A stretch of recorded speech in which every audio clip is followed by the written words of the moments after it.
मला व्यासपीठावरील उपस्थित मान्यवरांनी भाषणाचा मान दिल्याबद्दल त्यांचे मी मनापासून आभार मानते व माझ्या भाषणाची सुरुवात करते.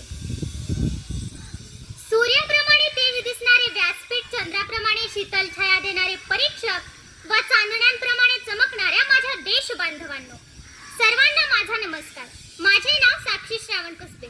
मी इयत्ता 9वीत शिकते. माझ्या शाळेचे नाव शिवपार्वती माध्यमिक विद्यालय वाघोली. स्वातंत्र्य दिनाचा जय जवान, जय जवान, भारत माता की, भारत माता की. हा, आता जरा व्यासपीठ प्रसन्न वाटतंय आणि स्वातंत्र्य दिनही असल्यासारखं वाटतंय. अंधार दूर झाला, पिंजऱ्यातून पक्षी उडाला. अंधार दूर झाला, पिंजऱ्यातून पक्षी उडाला. त्या थोर क्रांतिकारांमुळेच आपल्याला या स्वातंत्र्याचा अर्थ कळाला. आपल्याला या स्वातंत्र्याचा अर्थ कळाला.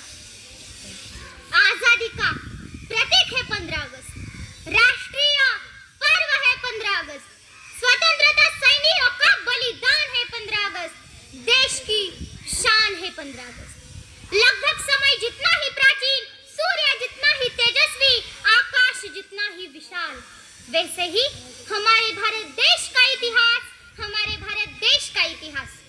जगात भारताची मान आदराने उंचविणारे क्रांतिकार, जगात स्वतेजाने प्रकाशमान होऊन झळकणारा स्वातंत्र्याचा अथांग सागर, हजारो वर्षापासून वाहत आलेल्या नदीच्या प्रवाहाची दिशा बदलणारा व जुलमी अन्यायी प्रथा मोडून काढणारा दिन म्हणजे स्वातंत्र्य दिन. स्वातंत्र्याचे सोनेरी दरवाजे उघडण्यासाठी शिक्षण हीच एक गुरुकिल्ली आहे, असे म्हणणारे राजर्षी शाहू महाराज. चले जाओ भारत छोडो असे इंग्रजांना ठणकावून सांगणारे भारताचे सुपुत्र महात्मा गांधी. रात्रंदिवस जागून भारताचे संविधान लिहिणारे डॉक्टर बाबासाहेब आंबेडकर. अरे, झोपलेल्या मावळ्यांना जागा करून त्यांच्या रक्तात स्वराज्याचे ध्येय पेरणारे छत्रपती शिवाजी महाराज. तसेच स्वातंत्र्य चळवळीची तलवार हाती घेणारे लोकशाहीर अण्णाभाऊ साठे. या सर्व क्रांतिकारांनी भारत देशासाठी आपले जीवन समर्पित केले. याच क्रांतिकारांमुळे आज हा सोनेरी दिवस उजळला. स्वातंत्र्यपूर्वी काळात प्रत्येक भारतीयांचा श्वास गुदमरत होता. इंग्रजांच्या जुलमी अन्यायी प्रथांखाली भारतीय आपले स्वातंत्र्य विसरून गेले होते. अशा परिस्थितीत भारताला हवा होता एक झंकार, धगमगता पेटता अंगार. भारत मातेच्या कुशीतून एक एक रत्न जन्माला येऊ लागले. आपला भारत देश इंग्रजांच्या गुलामगिरीत खितपत पडला होता. अशा परिस्थितीत या सर्व शूरवीरांनी भारत देशाला मुक्त केले. रंग झाले तर त्या तिरंग्याची होईना, सुगंध झाले तर मराठी मातीची होईना. रंग झाले तर त्या तिरंग्याची होईना, सुगंध झाले तर मराठी मातीची होईना. भारत देशासाठी स्वतःचा प्राण देईना, प्रत्येक भारतीयांच्या हृदयात तिरंगा रोविना, तिरंगा रोविना. आज 15 तारखेपासून प्रत्येक घराघरात तिरंगा फडकताना दिसतोय. पण हा तिरंगा एक दिवसच का फडकणार?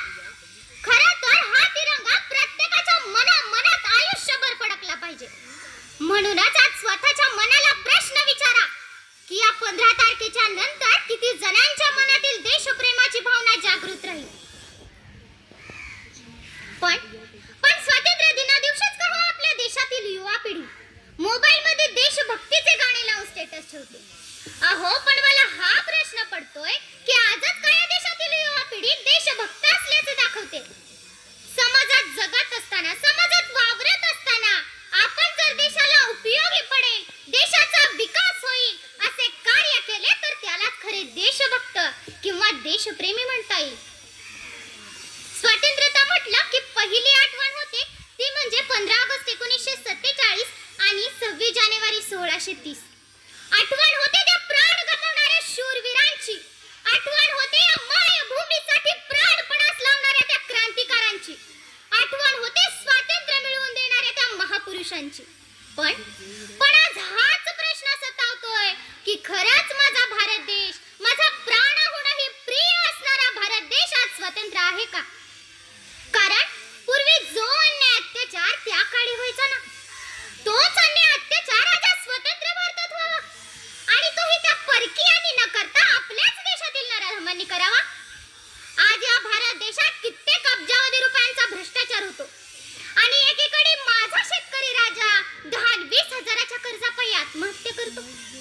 अरे असल्या देशाला कसलं स्वातंत्र्य म्हणता येईल? आणि आपल्या प्राणाहूनही प्रिय असणाऱ्या भारत देशाला खरंच स्वातंत्र्य करायचं असेल तर अन्याय, अत्याचार आणि भ्रष्टाचार या 3 गोष्टी रोखल्या पाहिजेत. आणि जेव्हा या 3 गोष्टी थांबतील ना, तेव्हा आणि तेव्हाच माझा भारत देश खरा स्वतंत्र झालेला असेल. शेवटी एवढेच बोलते. गर्व हो सबको ऐसा आगाज होना चाहिए, गर्व हो सबको ऐसा आगाज होना चाहिए, हर घड़ी हर पल तेरा राज होना चाहिए, हर घड़ी हर पल तेरा राज होना चाहिए, मरने से पहले ऐसा कर चल, मरने से पहले ऐसा कर चल कि वतन को भी तुझ पर नाज होना चाहिए, वतन को भी तुझ पर नाज होना चाहिए.